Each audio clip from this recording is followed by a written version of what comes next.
Pertama, kita akan membahas pengertian routing. Routing adalah proses pengiriman data maupun informasi dengan meneruskan paket data yang dikirim dari jaringan satu ke jaringan yang lainnya. Berdasarkan pengiriman paket, routing itu dibagi menjadi dua. Yang pertama yaitu routing langsung dan routing tidak langsung. Pengertian routing langsung sendiri yaitu sebuah pengalamatan secara langsung menuju alamat tujuan tanpa melalui host lain. Sedangkan routing tidak langsung yaitu sebuah pengalamatan yang harus melalui alamat host lain sebelum menuju alamat host tujuan. Nah, selanjutnya ada jenis konfigurasi routing, yaitu yang pertama minimal routing, yaitu merupakan proses routing sederhana dan biasanya hanya pemakaian lokal saja. Yang kedua, static routing, dibangun pada jaringan yang memiliki banyak gateway. Jenis ini memungkinkan untuk jaringan kecil dan stabil. Kemudian dynamic routing, biasanya digunakan pada jaringan yang memiliki lebih dari satu route. Pengertian router. Router adalah perangkat keras dalam jaringan komputer yang berfungsi untuk menghubungkan dua atau lebih jaringan yang mempunyai protokol yang sama. Router memiliki beberapa jenis, diantaranya 1. Router aplikasi. Router aplikasi merupakan perangkat lunak atau program aplikasi yang dapat kita install pada komputer sehingga sistem operasi tersebut bisa berfungsi sebagai router. Beberapa contoh router aplikasi diantaranya WinRoute, WinGate, dan lain-lain. 2. Router hardware merupakan perangkat keras pada jaringan komputer yang mempunyai fungsi sebagai router, sehingga perangkat keras tersebut dapat membagi IP address. 3. Router PC merupakan sistem operasi yang diinstal pada komputer, sehingga komputer tersebut mempunyai kemampuan untuk membagi jaringan. Jika ditinjau secara umum, jenis router ada dua macam, diantaranya router statik. Router statik merupakan router yang mempunyai tabel routing statik sehingga harus disetting secara manual oleh administrator. 2. Router dinamik merupakan router yang memiliki tabel routing dinamik yang memiliki kemampuan mendengarkan lalu lintas jaringan dan saling menghubungkan dengan router yang lain. Selanjutnya, fungsi router. Router berfungsi dapat menghubungkan dengan jaringan melalui user dengan proses koneksi dan mendistribusikan pada IP address dari setiap komputer secara statis dengan DHCP.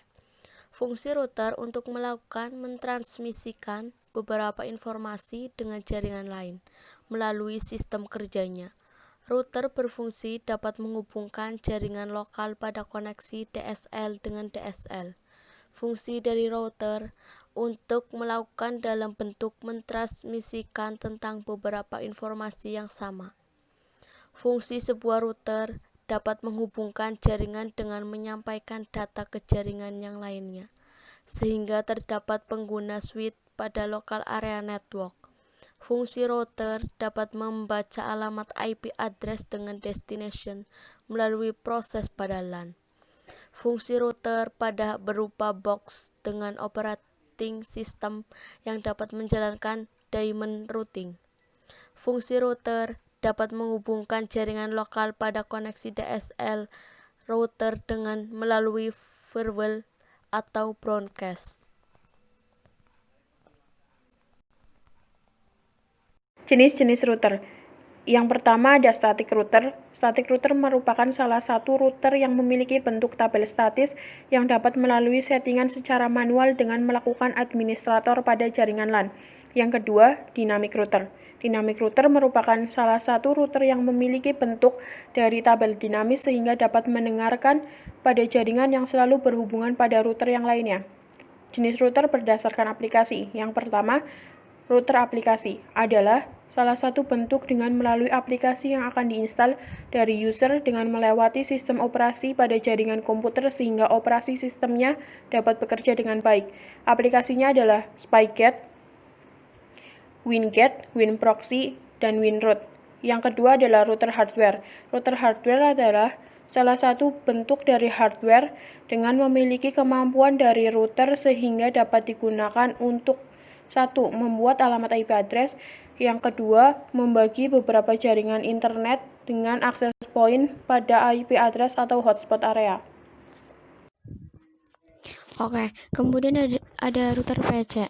Apa sih router PC? Router PC adalah salah satu bentuk dari komputer dengan memiliki spesifikasi yang tinggi sehingga dapat berfungsi sebagai router.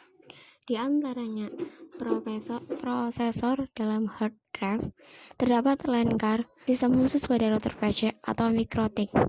Lalu ada lagi berdasarkan mekanismenya. Router dibagi menjadi 3 bagian, yakni router statis, dinamis, dan wireless. Router statis sendiri adalah salah satu router dengan kemampuan yang dapat melakukan proses routing pada suatu jaringan dengan cara manual dari seseorang administrator. Kemudian ada router dinamis. Router dinamis adalah salah satu router dengan melakukan beberapa proses yang berjalan secara otomatis sehingga memiliki bentuk yang dinamis dari seorang administrator. Router wireless. Router wireless adalah salah satu router dengan kerja tanpa menggunakan jaringan kabel-kabel sehingga dapat mengandalkan media udara pada paket data. Berikut penjabaran cara kerja router. Cara kerja yang terdapat pada router adalah salah satu cara dengan merouteran beberapa paket data dengan beberapa informasi yang sering disebut dengan routing. Dengan demikian, teknik routing bisa mengetahui dengan arah rute pada perjalanan tentang informasi pada jaringan yang sama atau bukan, karena mengarah kepada jaringan yang berbeda. Selanjutnya, maka router secara otomatis akan dapat meneruskan kepada jaringan yang dituju dalam meneruskan routing jaringan yang terkirim ke jaringan internet. Nah, selanjutnya berikut contoh yang menghubungkannya dengan cara yang berbeda, yaitu pertama, dapat menghubungkan dengan cara berantai pada saat memakai router yang lebih banyak. Yang kedua, dapat menghubungkan dengan cara langsung pada LAN dengan menggunakan router yang banyak dan saling berhubungan. Jadi di sini ada 2 contoh yang menggunakan cara yang berbeda karena routernya yang banyak, yaitu dengan cara berantai dan langsung pada LAN. Macam-macam routing protokol. Routing protokol adalah protokol yang terdapat pada routing dinamik atau dynamic routing. Routing protokol bertugas untuk menentukan jalur terbaik yang akan dilewati oleh data serta memperbarui informasi kabel routing apabila terjadi perubahan jaringan.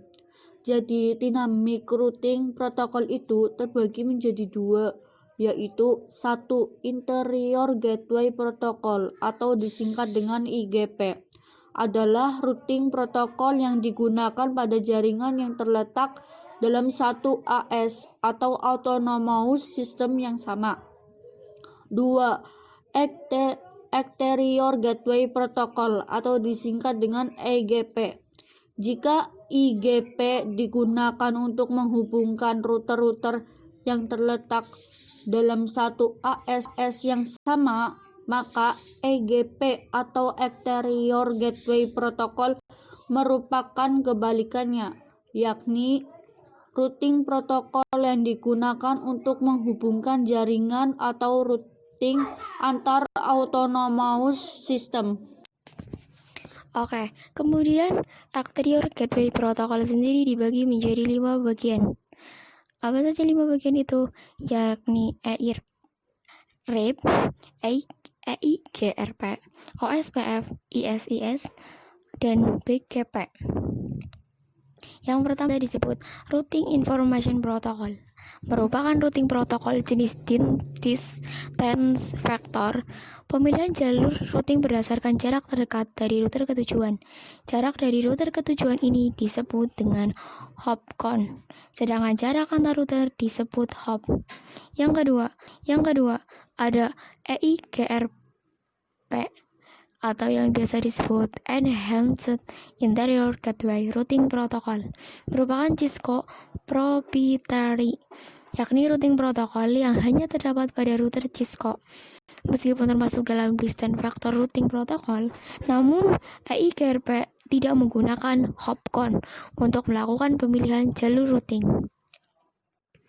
Kemudian yang ketiga, ada OSPF atau yang biasa disebut Open Shortest Path First, merupakan link state routing protokol di mana pemilihan jalur routingnya isi length. OSPF akan memberikan harga cost untuk setiap link yang ada. Cost yang memiliki nilai paling kecil akan dijadikan sebagai acuan untuk menentukan jalur routing. Yang keempat ada ISIS atau yang biasa disebut Intermediate System, merupakan link state routing protokol yang termasuk dalam kategori IGP, Interior Gateway Protocol. ISIS menggunakan algoritma jigsaw seperti OSPF untuk menentukan jalur routing. Pada ISIS juga terdapat konsep area seperti OSPF. Namun area pada ISIS berbeda dengan area pada OSPF. Kemudian yang kelima ada BGP, Border Gateway Protocol, merupakan satu-satunya routing protokol yang berfungsi sebagai Exterior Gateway Protocol. BGP menghubungkan router-router yang AS. BGP terletak di bagian terluar dari suatu AS.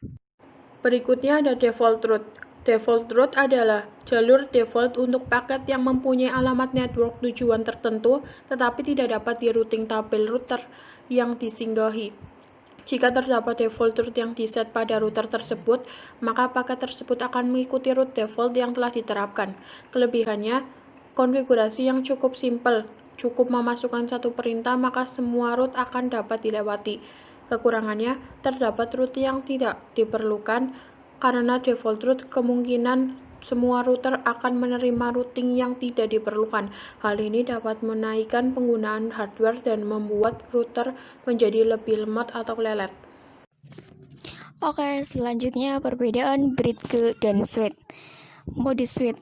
Pada umumnya, router bus memiliki beberapa interface Ethernet, walaupun interface tersebut merupakan interface router yang setiap interface-nya harus terhubung ke jaringan yang berbeda-beda. Namun, interface tersebut dapat difungsikan sebagai port switch.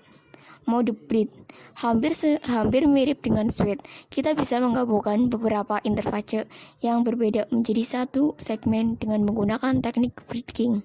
Membuat beberapa interface seolah-olah menjadi satu.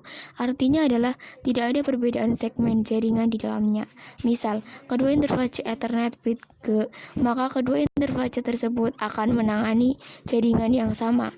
Kita juga bisa melakukan bridging antara interface Ethernet dengan wireless yang mana hal tersebut tidak bisa dilakukan dengan metode switching. Mikrotik bridging. Pengertian dan konfigurasi dasar. Pertama, pengertian bridging. Bridging adalah suatu teknik untuk menggabungkan beberapa interface router menjadi satu segmen jaringan. Jika menerapkan teknik bridging ini, nantinya cara kerja router bisa diibaratkan seperti switch. Nah, ada juga macam-macam bridge. Yang pertama yaitu bridge lokal, kedua bridge remote, yang ketiga bridge wireless. Nah, di samping juga ada gambar, yaitu gambar topologi bridging. VLSM atau Variable Length Subnet Mask. VLSM adalah jenis perhitungan subnetting di mana panjang subnet mask yang kita berikan akan disesuaikan dengan banyaknya jumlah host subnet tersebut. Keuntungan menggunakan VLSM yaitu jaringan LAN enterprise A dengan Kelas A adalah address 10.0.0.0/8. Set A, set B, set C, dan seterusnya. Dari global IP space 10.0.0.0/8 tadi disubnet menjadi beberapa set menggunakan VLSM biasanya. Tapi tiap set mereka pasti akan membuat subnet untuk network mereka. Nah, subnet tiap set didesign dengan B. Perhitungan VLSM. Kita kan butuh 3 network, punya space address 192.168.10.0/24. Hitung dari turunan flash 24 yaitu /25, 26, dan seterusnya. Kalau /25 kita bisa bagi 2, kalau /26 kita bisa bagi 4, kalau /27 kita bisa bagi 8, dan seterusnya. Tapi LAN network station gak mungkin dikasih di bawah flash 26 karena butuh paling tidak 50 host. Space address 192.168.10.0/24. Tadi kita pecah jadi 2 blok subnet besar, masing-masing /25. Workstation LAN 192.168.10.0/25. Server LAN dan WAN 192.168.10.128/25. Server LAN dan WAN kita pisahkan lagi dari total IP space 192.168.10.128/25. Server LAN menjadi 192.168.10.128/25. WAN 192.168.10.192/26.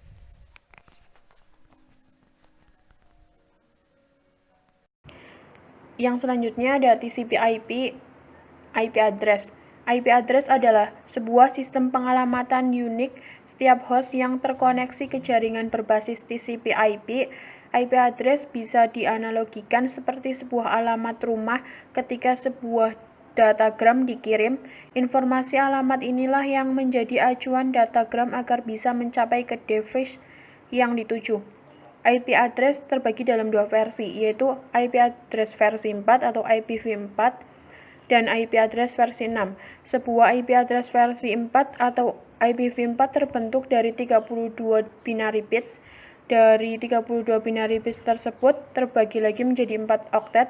1 oktet sama dengan 8 bit.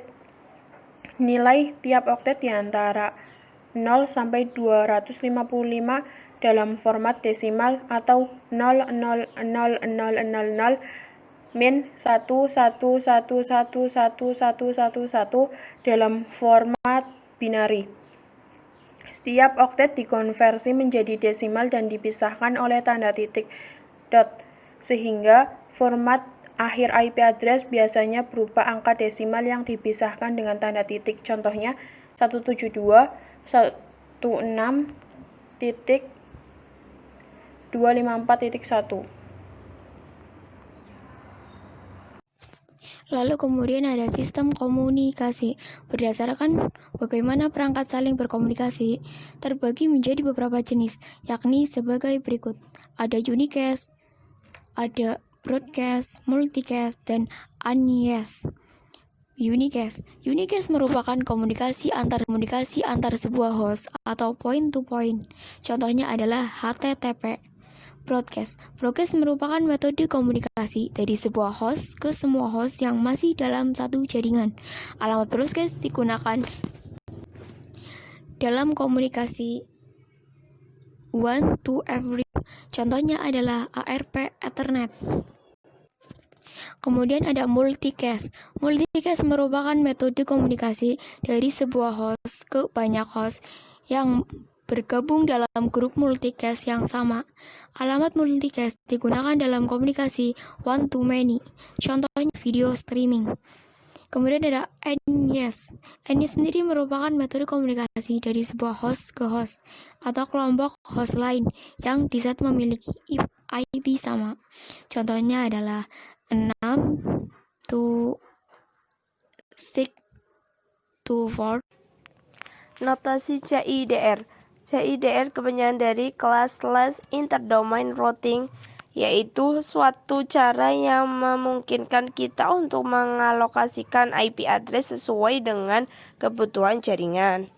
Nah, bagaimana sih cara menentukan notasi CIDR suatu IP address? Yang pertama, kita lihat subnet masknya terlebih dahulu. Misal sebuah IP address 192.168.7.10 maka memiliki subnet mask 255.255.255.192. Kemudian kita ubah subnet mask menjadi bentuk binary. Sudah bisakah mengubah desimal ke binary? Jika kalian belum bisa, maka menggunakan software if calculator untuk mempermudah kamu dalam mengkonversi bilangan desimal ke binary dan sebaliknya. Lanjut ke penjelasan. Kita ubah subnet mask menjadi bentuk binary, yaitu ini ya, 255.255.255.192 sama dengan 111.111.111.111.111.0000000. Nah, setelah itu kita tinggal menghitung beberapa jumlah bit yang memiliki nilai 1. Karena jumlah bit 1 ada 26, maka tanda prefektifnya adalah /26. Penulisan subnet masknya menjadi 192.168.7.10/26. Pengertian tabel routing. Tabel routing atau tabel routing adalah tabel yang berisi informasi keberadaan network, baik network yang terhubung langsung atau directly connected network maupun network yang tidak terhubung langsung atau remote network. Tabel ini juga berisi informasi bagaimana cara router tersebut mencapai suatu network. Fitur-fitur entry table routing adalah 1. Directly connected network. 2. Static routes. 3. Dynamic routes. 4. Default routes. Informasi yang ada di tabel routing. 1. DST address. 2.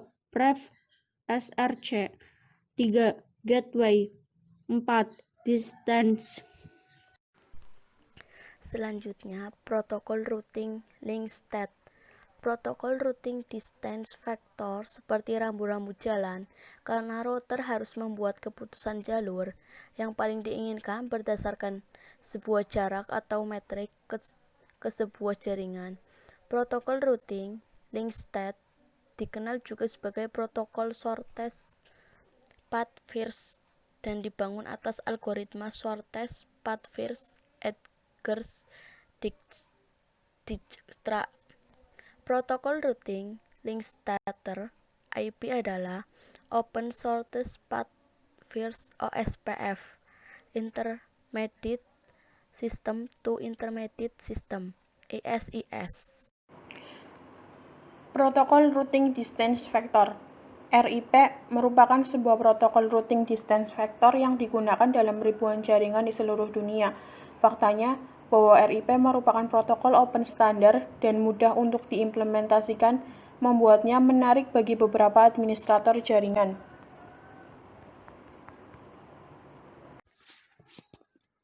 Pengertian classful dan classes dalam subnetting. Classful secara sederhana dapat diartikan dengan kelas atau menggunakan kelas. Jika dikaitkan dengan pengalamatan IP classful dapat diartikan menjadi pengalamatan IP berdasarkan kelas. Pengalamatan dengan metode ini pada pengalamatan IP F4 yang dibagi menjadi kelas A, B, C, D, dan E mengalokasikan host menggunakan sebuah subnet mask yang sama. Biasanya menggunakan protokol RIP F1 dan IGRP, di mana protokol ini tidak mempunyai VLO untuk menyimpan informasi subnet sehingga informasi subnet tidak dikirimkan. Lalu kemudian classes secara sederhana dapat diartikan tanpa kelas. Jika dikaitkan dengan pengalamatan IP classes dapat diartikan menjadi pengalamatan IP tanpa mengenal kelas dengan cara menggunakan classes interdomain routing atau biasa disingkat CIDR, atau juga dapat dikenal dengan istilah panjang prefix. Format pengalamatannya adalah dengan memberi tanda kelas tanda miring di belakang alamat IP kemudian diikuti dengan variabel panjang prefix. Pengalokasian IP yang dapat menggunakan subnet mask yang berbeda yang didukung oleh routing protokol RIPF2, OSPF, dan EIGRP yang dapat memberikan informasi subnet sehingga dapat memuat sejumlah alamat host atau Metrik pada router. Metrik adalah suatu nilai yang digunakan untuk mencapai suatu jaringan. Semakin nilai metrik, maka akan memiliki jalur terbaik. Berikut ada 2 jenis metrik yang digunakan beberapa routing protokol, yaitu yang pertama hop count, yaitu metode ini menghitung jumlah router yang harus dilalui paket sebelum sampai ke tujuan.